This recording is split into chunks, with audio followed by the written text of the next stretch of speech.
Estamos conectados con todo el Ecuador a través de la señal de Radio Sonorama y en Quito a través de la señal de Canal 1. La polémica continúa entre dirigentes del sector sindical, integrantes del Frente Unitario de Trabajadores y los dirigentes del sector empresarial, debido a estas consensuadas reformas planteadas la semana pasada en el Consejo del Trabajo y Salarios. Es por ello que es interesante conocer las diversas posiciones, más allá de las amenazas de una huelga nacional por parte de los trabajadores. Está aquí conmigo Rodrigo Gómez de la Torre. Él es miembro del Consejo Nacional del Trabajo y Salarios, representa al sector empresarial. Rodrigo, ¿cómo entender estas reformas que al parecer están recibiendo el rechazo de amplios sectores organizados? Bienvenido, buenos días. Muy buenos días, Wilson. Buenos días a todos los televidentes y radioescuchas. A ver, estas reformas son simplemente un adaptar la ley a la realidad actual. Cuando el código en el año 38 se 1938. sí, hace más o menos 81 años, se planteaba una dinámica laboral muy enfocada a la industria per se, o sea, el trabajo de lunes a viernes y dentro de un ambiente controlado. Las dinámicas actuales han cambiado. Hay un sinnúmero de temas que más bien el código ha seguido con esa misma lógica, pero en un mundo mucho más dinámico. Se desconoce ya la realidad del sector agrícola. Es un clamor desde hace muchos años poder distribuir las 40 horas en 6 días. Nunca ha sido interés el excedernos sobre las 40 horas y menos aún menoscabar derechos. Pero reconozcamos que el Ecuador es uno de los países que por tener dólar es uno de los países con los salarios más altos de la región y curiosamente con el menor número de horas laborables por jornada. Entonces lo que se plantea es poder encontrar mecanismos que dinamicen el empleo, porque la realidad actual de quienes están oponiéndose a una potencial reforma es que están solamente visualizando ese porcentaje de personas que cada vez son menos que tienen empleo pleno. En el 2014 teníamos el 50% de empleo pleno, actualmente tenemos el 38%. Y lo que había que buscar eran formas de generar más empleo pleno, defendiendo derechos. E inclusive, por esa misma razón, es que dentro de la propuesta está que esto sea para nuevos contratos y que puedan generar más fuentes de empleo. Señor Gómez, pero el anterior ministro del Trabajo, Raúl Ledesma, adoptó unas nuevas formas de contratación que supuestamente iban a adaptarse a la situación y iba a generar empleo.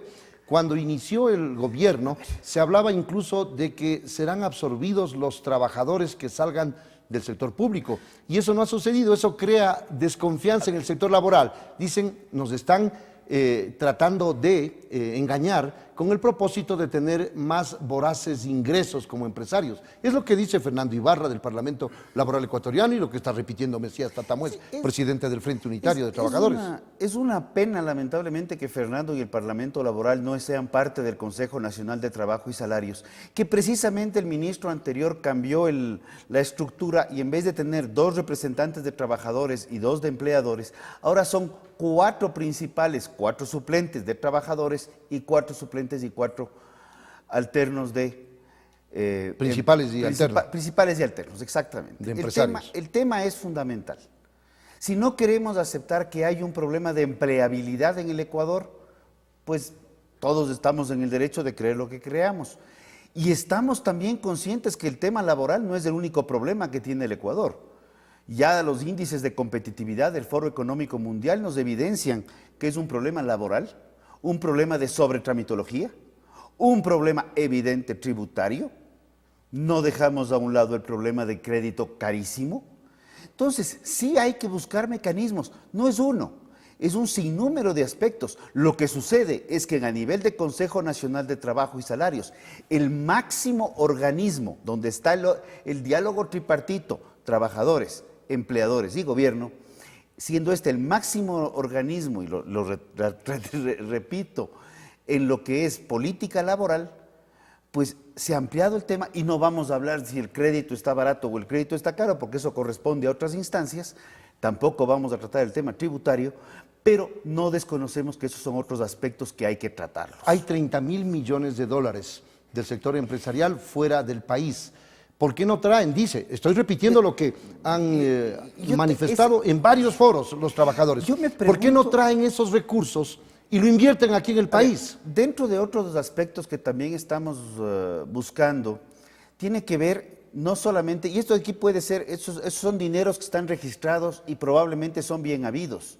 Sí, nadie dice que están mal habidos. Pero también podríamos enfocarnos en decir, no, mientras no se traigan según los datos del Banco Interamericano de Desarrollo, alrededor de 70.000 millones, donde se distribuye corrupción y se distribuye ineficiencia. Ojo, una parte es corrupción y otra parte es ineficiencia, que es una forma intangible, por decirlo así, de corrupción. ¿Por qué no estamos peleándonos por eso? ¿Por qué no nos comenzamos? En eso están de acuerdo todo el mundo, pues trabajadores, empresarios, Wilson, todo el mundo está de acuerdo en que se traiga esos 70.000 millones de dólares de la corrupción. Bueno, ahí no son. Bueno, estamos hablando la lógica es, ¿vamos a esperar que eso llegue o vamos a tomar los correctivos para que el día de hoy la gente que no tiene empleo lo tenga? El momento que se pueden redistribuir las 40 horas, podemos inclusive generar jornadas extendidas. Curiosamente, jornadas extendidas que son criticadas hoy en día, pero jornadas extendidas que se fueron aceptadas y de manera creando trámites innecesarios y adicionales, están en el Código del Trabajo, en el 47.1. Poder extender la jornada hasta 10 horas, pero se requieren todos los permisos, autorizaciones, decretos, acuerdos y trámites que la Ley de Eficiencia de Trámites Públicos actual pide que se eliminen. Lo que está planteando la propuesta de reforma es un acuerdo a nivel del Código, es una propuesta de reforma para ser enviado a la Asamblea. Lo que se está planteando es que puedan dinamizarse esas jornadas para que se pueda inclusive no solamente descansar ciertos días, sino poder insertar una jornada adicional de gente que no tiene empleo. El 62% de la población económicamente activa no tiene un empleo pleno. ¿Por qué estamos menoscabando los potenciales derechos de esas grandes mayorías que no tienen empleo, que requieren trabajar y quieren hacerlo? Si es que son torpedeadas estas reformas antes de que llegue a la Asamblea, porque eso puede suceder. Se está hablando de una huelga nacional de trabajadores. La semana pasada ya lo han anunciado en ese sentido.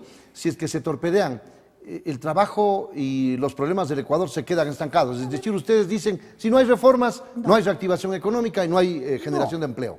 Nuestra posición nunca ha sido tan radical, por el contrario, tenemos que seguir produciendo.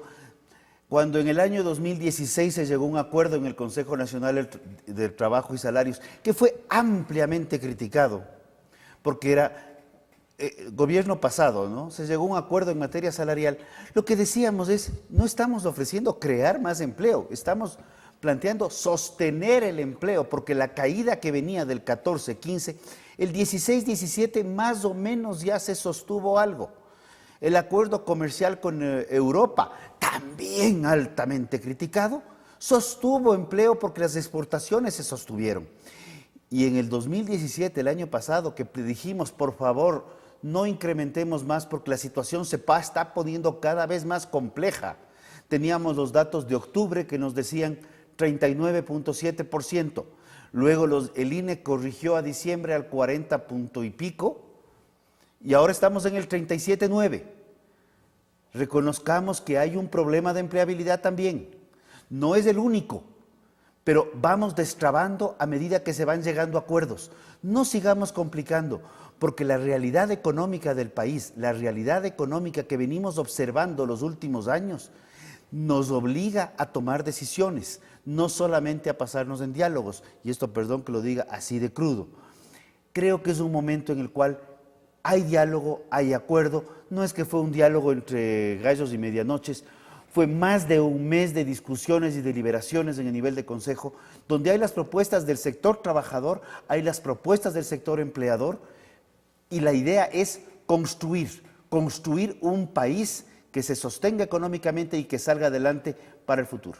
eliminar las indemnizaciones para nuevos contratos y mantener el desahucio, las indemnizaciones o liquidaciones por despido intempestivo, me refiero, despido intempestivo Ya. para nuevos contratos, eso también está provocando problemas. A ver, Con esto concluyo. Curiosamente, No solamente el tema de las 40 horas y la distribución. Curiosamente, el Ecuador es un país con un nivel de emprendimiento altísimo.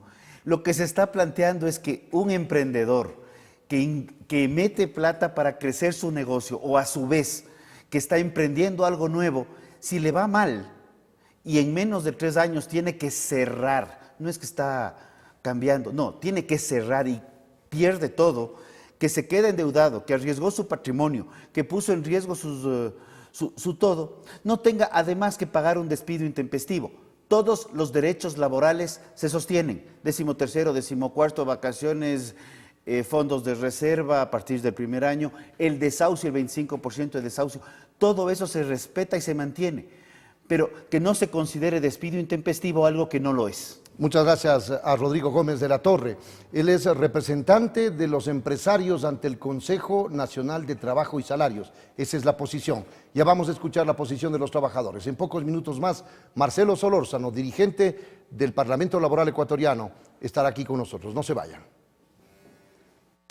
Canal 1, el canal del Mundial Sub-20.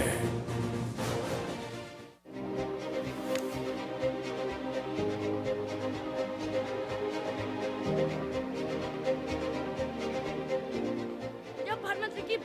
Ok, pero yo soy Messi. Nada, ni que Messi ni que nada. Yo soy Rezabala. Yo soy Alvarado. Yo soy Campana. Soy Plata. Muchachos, estamos previo al inicio de la Copa del Mundo. Vamos, Ecuador. Todos somos uno. Todos somos la Sub-20. Canal 1, el canal del Mundial Sub-20.